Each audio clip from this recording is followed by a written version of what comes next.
Para doon sa mga nanghihingi ng tips regarding sa Japanese interview sa trabaho dito sa Japan, ang masasabi ko is during my interview is lagi ako nakangiti. Just wear your smile, ganun lang talaga, lagi kayo nakangiti kasi gusto ng Japanese employer na masayahin yung kukunin nila. Pero pag nandito na kayo, na totally naman lagi kayo nakangiti. As long as mag-greet lang kayo sa kanila ng aisatsu, nakangiti kayo, okay na yun.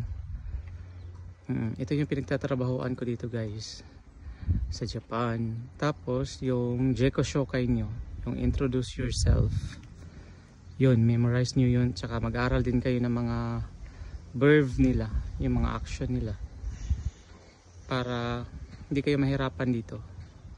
So yun lang, sana nakatulong. Masyadong busy guys, araw-araw busy.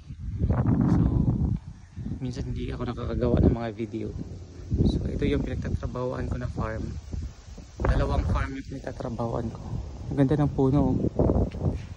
Okay, bye bye.